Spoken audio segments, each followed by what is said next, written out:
Hey, what's up, YouTube? It's Richie from Boston. It's the 31st of May. It's 2018. And I'm curious to all those that still believe somehow that Donald Trump isn't one of them. He isn't draining the swamp.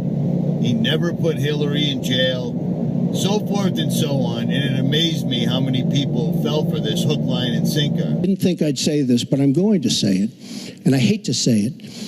But if I win, I am going to instruct my Attorney General to get a special prosecutor to look into your situation, because there has never been so many lies, so much deception.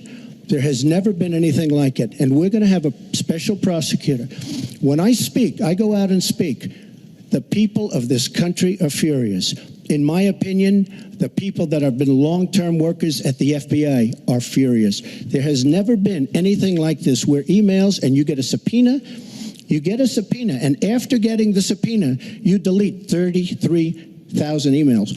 And then you acid wash them, or bleach them, as you would say, a very expensive process.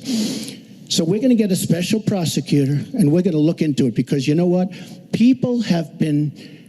their lives have been destroyed for doing 1/5 of what you've done. Honored, very, very honored, when I heard that President Bill Clinton and Secretary Hillary Clinton was coming today, and I think it's appropriate to say, I'd like you to stand up. I'd like you to stand up.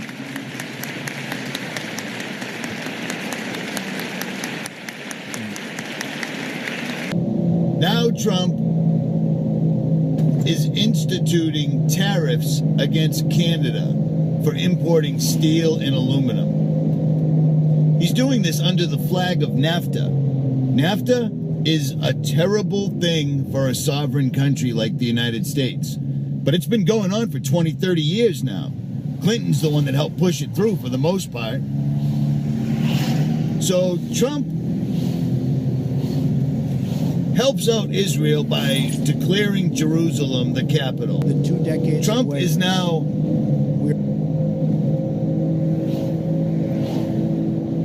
messing with Canada.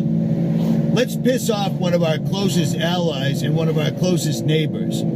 So we're going to put tariffs on Canada, and yet Mexico still runs wild, and we still have weapons flowing in there, because how do they get so many American weapons? You see what I'm saying? Trump is one of them. I thought it was pretty, straightforward and obvious, because he's a billionaire. He was a millionaire twice. He claimed that if he got voted in, he would explain who was behind 9/11. He was also the guy that was yelling about Obama's birth certificate. Where did all that go? You see what I'm saying? He's been talking about wanting to be the president for 30-something years. But just like everyone else, he's a Zionist. You know the hashtag that's going around right now, Free Tommy Robinson? I helped out another channel by mirroring her video, and I guess I'm going to have to take it down, because another channel just completely exposed this guy. You're wearing a shirt or a button that says "I'm a Zionist." Yep. What does a Zionist mean to you? What is a Zionist? Well, a Zionist is someone who believes in a homeland for Jewish people. I believe. My definition, when I've looked at that in the dictionary, is Israel first. It means Israel first. Yes. Okay. Well, I believe in Israel's right to exist. I believe in their right to defend themselves. I believe that the Jews have been persecuted. And when I look at the Israeli thing, I look at it from my own point of view, growing up in Luton Town. The main extremist is, the Stockholm bomber that we spoke about earlier. He was radicalized in the Luton Islamic Center. The Luton Islamic Center used to be the Jewish synagogue until they smashed it up, attacked it, and drove them out of there. About 6 years ago, I was walking through Luton, and I see some Orthodox rabbis. They had all these police around them walking. What's going on there? They're getting a police escort to walk through the streets of Luton. He's explaining what a Zionist is. A Zionist means Israel above all else. Half the people that are elected officials are Zionists, and they have no issue with it. A Zionist means Israel first. Well, because the Israelites, the Bible. Yeah, really? Really? We live in a country right now where California is making the Bible, for all intents and purposes, illegal.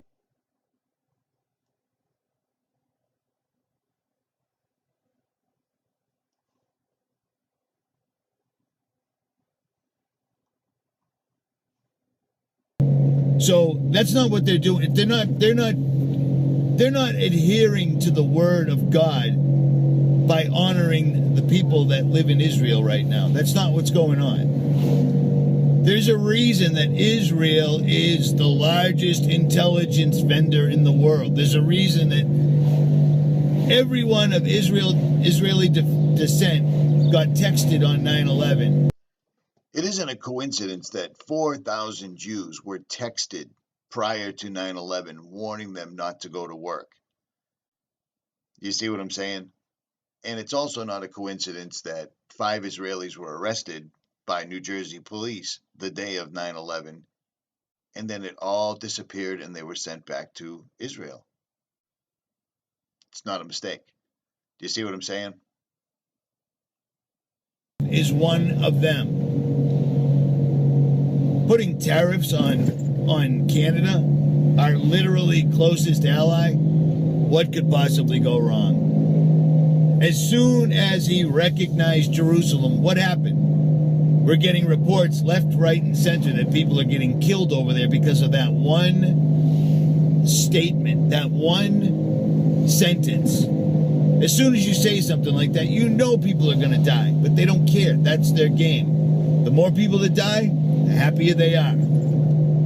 That's where we stand, at any rate.